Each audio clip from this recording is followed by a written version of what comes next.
হ্যাঁ মা, আমি 6,000 টাকা মাইনে পেয়ে গেছি। তুমি কোনো চিন্তা করো না, আমি আজকে সন্ধ্যার মধ্যেই টাকাটা পাঠিয়ে দেবো। 6,000 টাকা মাইনে? রাজ, শুনলে তো ও কি বলছে? ও বলছে যে ওর মাইনে নাকি 6,000 টাকা। কিন্তু এটা কি করে সম্ভব? আমাদের কোম্পানিতে প্রত্যেকটা সিকিউরিটি গার্ডের স্যালারি হচ্ছে 16,000 টাকা। তাহলে ও 6,000 টাকা বলছে কেন? আর একটা কথা রাজ, অফিসের সিকিউরিটি গার্ডের কাজ তো হচ্ছে পাহারা দেওয়া। তাহলে ও এখানে এসব ছাড় দিচ্ছে কেন? এসব তো হাউসকিপারদের কাজ। এই ব্যাপারগুলো না আমার ঠিক মাথায় ঢুকছে না। আসলে কি হয়েছে আমাকে একটু খোলাখুলি বলো তো। ম্যাম, আসলে এই কাজগুলো ওকে পূজা ম্যামই করতে বলেছেন। আমি ওনাকে অনেকবার বারণ করেছি, বলেছি যে একজন সিকিউরিটি গার্ডকে দিয়ে এরকম কাজ করানো ঠিক না, কিন্তু উনি তো আমার কোনো কথা শুনলেনই না, উল্টো আমাকেই ধমক দিল। মা, একদম চিন্তা করো না, আমি বেঁচে থাকতে তোমার কিচ্ছু হতে দেবো না। রাজ, আমরা এখন যে মিটিংটার জন্য বেরোচ্ছিলাম সেটা আপাতত পোস্টপোন করে দাও। আর তুমি গিয়ে ফাইলগুলো চেক করো। এই ব্যাপারটা আমি নিজেই হ্যান্ডেল করবো এবার। আর হ্যাঁ, আজকের এই ঘটনাটা আমাকে জানানোর জন্য থ্যাংক ইউ। তুমি একদম ঠিক কাজটাই করেছো। এখন তোমার যা কাজ তুমি তাতে মনোযোগ দাও। আমার সময় মতো আমি তোমাকে ডেকে নেব। যাও।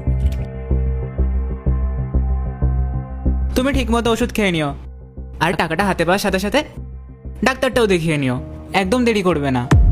ঠিক আছে, এখন রাখছি। গোপাল! নমস্কার ম্যাডাম। কার সাথে ফোনে তুমি এত জরুরি কথা বলছিলে? ম্যাডাম, আমি আমার মায়ের সাথে কথা বলছিলাম। আমার অনেক বড় ভুল হয়ে গেছে, আমাকে ক্ষমা করে দিন ম্যাডাম। দয়া করে আমাকে কাজ থেকে বার করে দেবেন না। কি এমন জরুরি কথা ছিল যে ডিউটি আওয়ার্সে তুমি ফোনে কথা বলছিলে? আসলে ম্যাম, মায়ের শরীর খুব খারাপ, ডাক্তার অপারেশন করতে বলেছে।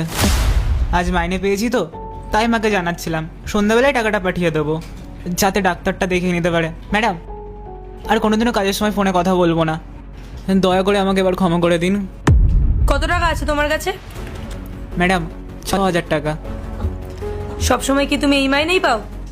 হ্যাঁ ম্যাডাম, এটাই পাই। ঠিক আছে, টাকাটা আমাকে দাও। ম্যাডাম, এটা তো আমার টাকা, আপনি কেন নেবেন? মায়ের অপারেশনের জন্য টাকাটা তো আমি বাড়িতে পাঠাবো।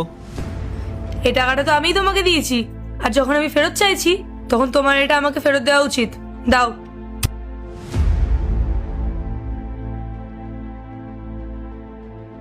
ম্যাডাম, আমি তো ক্ষমা চেয়েছি, তারপরেও। চুপ করো, অনেক হয়েছে। আর একটা কথাও না। আমি যখন ডাকবো তখন আমার কি। পার্ট 2 দেখতে সাবস্ক্রাইব করো ভেলকু 78M।